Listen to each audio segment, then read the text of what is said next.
Hello my little acrobats, it's me, Acrocat, and George. Today I'm going to be doing a full Tracy Reznik guide and persona builds. Before we start, I'd like to show you some of the traits and abilities that Tracy has and what they do. So the first one is obviously Operator. Operator basically brings George alive. Operator is a little remote control you see on the right side of the screen, right above the hand. So it basically brings George to life. George can do anything Tracy can do, such as slam pallets, rescue, heal, and decode. But he does have a depletion, so after 1.5 ciphers, he does deplete. He depletes faster if you use him though, so I suggest not using him that much. Also, if George gets hit or terror shocked, he'll deplete by 50%. The next one is Fragile. Tracy is physically weak, meaning that her vaulting speed is decreased by 15%. This includes pallets and windows. So she's basically prone to a terror shock, which makes it really hard to kite. The next one is Mech Master. This increases Tracy and George's decoding speed by 10%, which gives her a huge buff, and she's a naturally faster decoder. The last one before we get into gameplay is Cowardly. Cowardly, basically, whenever someone gets hit or rocket shared, her decoding speed is debuffed by 5%, I'm pretty sure, which is like a huge disadvantage for her. This can also stack, making her decode really poorly. And I'm pretty sure this also counts for the exit gate too. So just be careful with that. Okay, so I spawn in, and as you can see, the hunter is Night Watch. So I move around, and I basically spawn in George like instantly, like when I find a good spot to hide him. I do this because it's better for me to walk around the map than George, because I don't have a depletion, meaning like when I walk around I won't like suddenly evaporate. I usually only bring George over if I need help body blocking, kiting, or decoding. So right now I'm just looking for a place for George to hide, and I see that my remote control turns red. The remote control on the right hand side will turn red when the hunter is nearby. I typically hide George because most hunters will like leave you alone if they kill George, because they know George will like Tracy gets a massive debuff without George, which is really bad for the game in general. So next up, I'm doing a kite. I'm kiting. I'm pretty sure he lost me. I was pretty sure that he lost me, but I'm pretty sure he was just trying to stop me from vaulting over the window. But I got hit anyways. I moved George to the nearest cipher machine. As you can see, I was literally about to like turn it on to go to the nearest cipher machine. So I was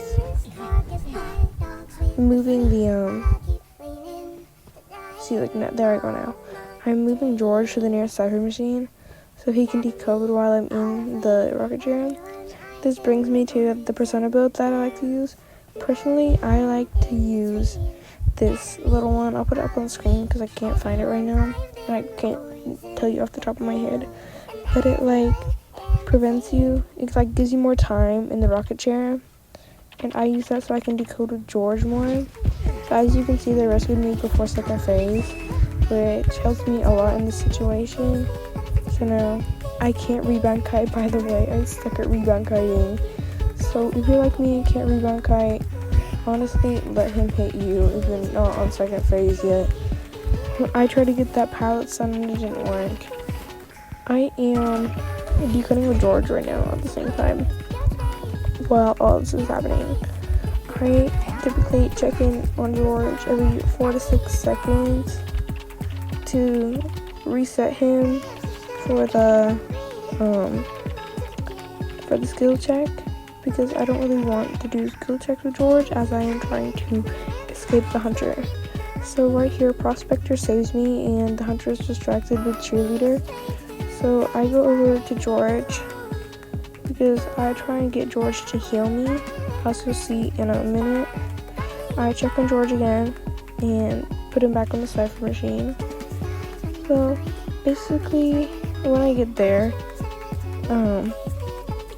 I get George to heal me as usual because I need healing. I want second hit and I want second phase. So I'm on my last chair.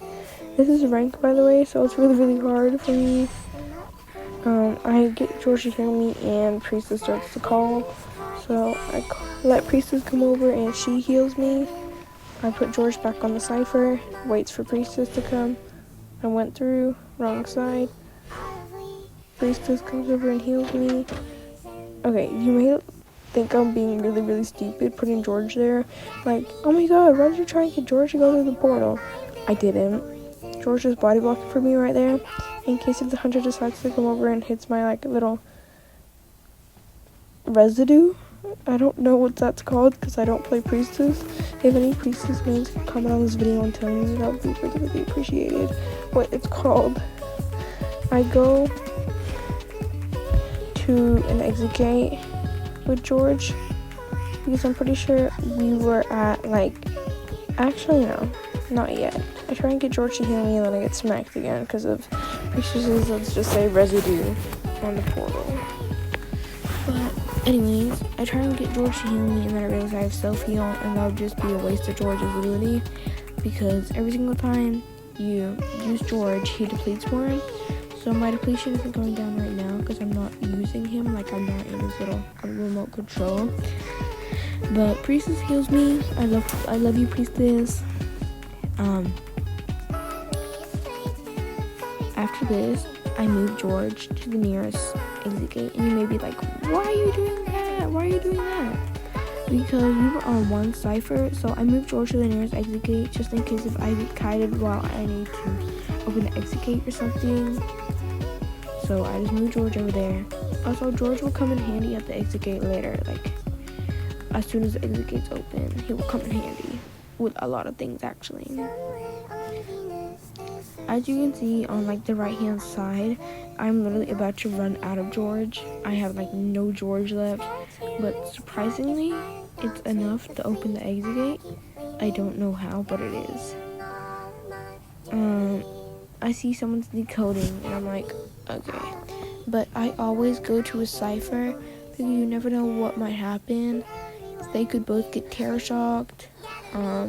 They could all get terror shocked. So that's why I need to be on a cipher at all times. As soon as you spawn into a game, decode. Unless you're a character such as like Enchantress or a Harasser, you should not be decoding. Anyways, I decode because we're on last cipher. I'm pretty sure someone decodes before me anyway. Priestess wants to come over, so I let her come over. And I get back to decoding because always make sure you are decoding. And they pop the cipher. I get George instantly. See how I instantly press on George and then get George away? I do that so his depletion doesn't go down all the way, because if I were to like check George right now, he'd probably be gone, and that would have threw the whole game.